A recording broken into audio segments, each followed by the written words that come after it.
Halo semua, perkenalkan, saya Bagus Moreno, mahasiswa Departemen Biologi FMIP UI. Di video ini, saya akan membahas sebuah topik yang sangat menarik, yaitu terkait komunikasi tumbuhan. Di luar sana, banyak orang menganggap bahwa tumbuhan itu merupakan makhluk hidup yang pasif, karena tidak dapat bergerak, tidak dapat mengeluarkan suara, sehingga orang-orang banyak menganggap bahwa tumbuhan itu sebenarnya tidak dapat berkomunikasi. Namun, penelitian-penelitian terkini menemukan bahwa tumbuhan dapat berkomunikasi dengan cara mengirim dan juga menerima pesan dari tanaman yang ada di sekitarnya.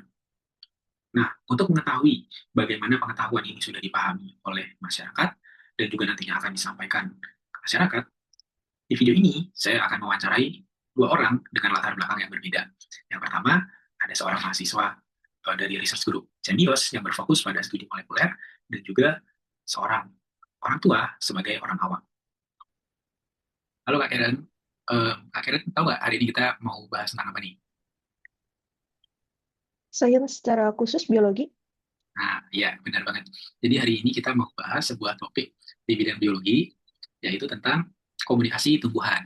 Nah, langsung aja saya tanya ya, sebagai mahasiswa dari Research Group Cendios yang berfokus pada studi molekuler, Kak Karen pernah nggak dengar tentang komunikasi tumbuhan? Kalau tentang komunikasi tumbuhan sebenarnya udah pernah dengar sedikit sih, tapi kalau secara detailnya ditanyain aku kurang paham sih. Tapi dulu tuh sempat disinggung di salah satu kelas pas di Ampu di semester 4 itu kelas fisiologi tumbuhan. Oke, jadi ini Kak, sebenarnya tumbuhan itu bisa berkomunikasi satu sama lain, terutama tumbuhan dengan tumbuhan yang ada di sekitarnya. Jadi kalau misalkan kita analogikan gampangnya, eh, kayak misalnya ada satu mahasiswa dari kelas pagi yang dia ngikutin kelas, terus ada kuis nih.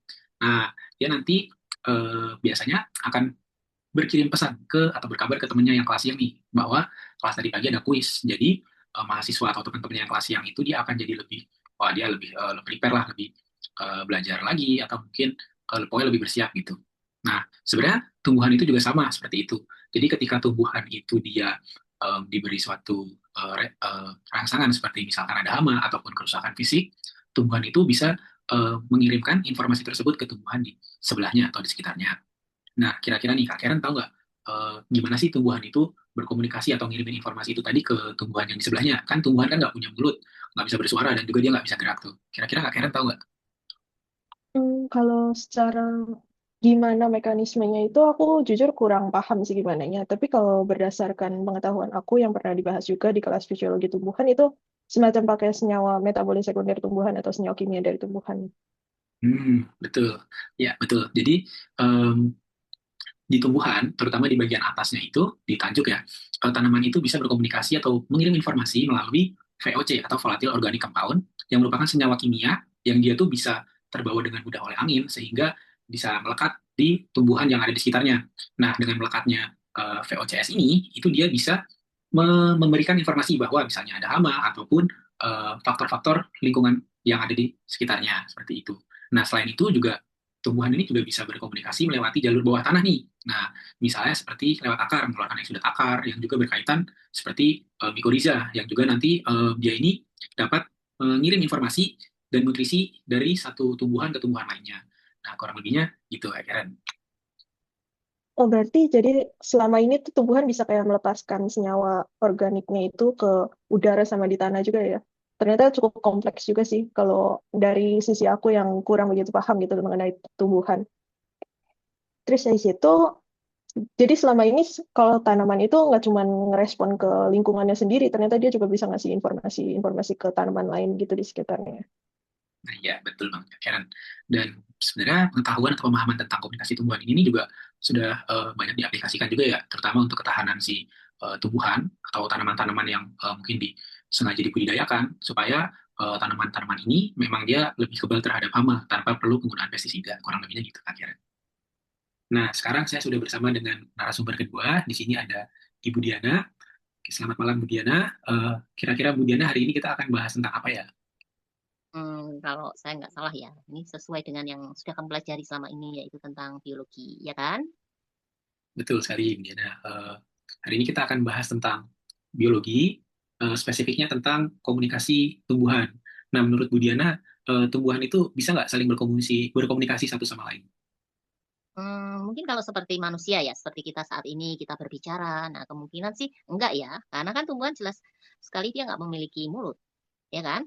Nah tapi kemungkinan bisa juga ada komunikasi. Nah itulah yang saya nggak tahu sampai saat ini, bagaimana bentuk komunikasi mereka. Baik. Jadi, menurut Bu Diana komunikasi tumbuhan itu masih belum tahu ya. Kalau misalkan secara manusia nggak mungkin karena manusia kan punya mulut bisa bergerak gitu. Nah sebenarnya tumbuhan itu bisa berkomunikasi Bu Diana, tumbuhan yang satu dengan yang lainnya. Kalau misalkan simpelnya dianalogikan itu, misalnya di suatu perumahan atau suatu RT itu ada rumah yang misalkan kemalingan. Nah pemilik rumah biasanya akan memberi informasi ke tetangga-tetangganya bahwa ada maling, dia kemalingan. Nah dari situ tetangga-tetangga atau rumah-rumah lain itu dia akan menjadi lebih siaga. Misalnya seperti mengecek kembali kunci rumah, pintunya, ataupun gembok dan juga CCTV. Nah, tanaman atau tumbuhan itu juga sebenarnya bisa seperti itu. Em, Ketika tumbuhan itu diserang oleh hama atau mengalami kerusakan fisik, tumbuhan itu akan memberikan informasi tersebut ke ke tumbuhan-tumbuhan yang ada di sebelahnya. Itu kurang lebih analogi gampangnya seperti itu, Bu Diana. Nah, Oh kemudian gitu. ya, nah kemudian Mm-mm. kira-kira nih, menurut Bu Diana kan tadi sudah saya jelaskan, tanaman itu bisa memberi informasi seperti itu. Nah, kira-kira gimana cara tanaman itu menyampaikan informasi itu ke tanaman lainnya? Sedangkan si tanaman itu kan nggak punya mulut, terus dia juga nggak bisa gerak. Gimana ya? Kalau tadi sih dengan melihat respon, respon ya. Jadi bukan bicara melalui mulut, tapi respon terhadap apa yang dialami oleh sekitarnya. Jadi dialami oleh tumbuhan lain. Ya kan? Seperti itu. Oke, jadi sebenarnya tumbuhan dia cara berkomunikasinya berbeda nih sama manusia ya. Jadi tumbuhan itu dia ketika diserang oleh hama, kemudian mengalami kerusakan, dia akan melepaskan senyawa volatil atau senyawa kimia yang gampang terbawa di udara. Kemudian dia akan melekat ke tumbuhan yang ada di sekitar ya, sebelah kanan atau kirinya, dan senyawa itu yang akan memberikan informasi bahwa misalkan terjadi serangan hama dan lain sebagainya. Nah, selain itu juga em, tumbuhan juga bisa mengirimkan atau melepaskan sinyal-sinyal itu di tanah melalui akar, sehingga ya tumbuhan itu berkomunikasi bisa melalui udara ataupun tanah seperti itu.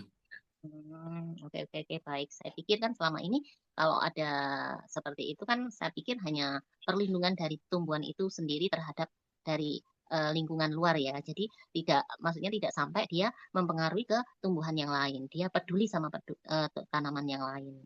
Nah, oke deh, baik. Jadi saya lebih tahu sekarang ya, tambah informasi deh. Makasih ya. Terima kasih. Sama-sama, Bu Diana. Oke.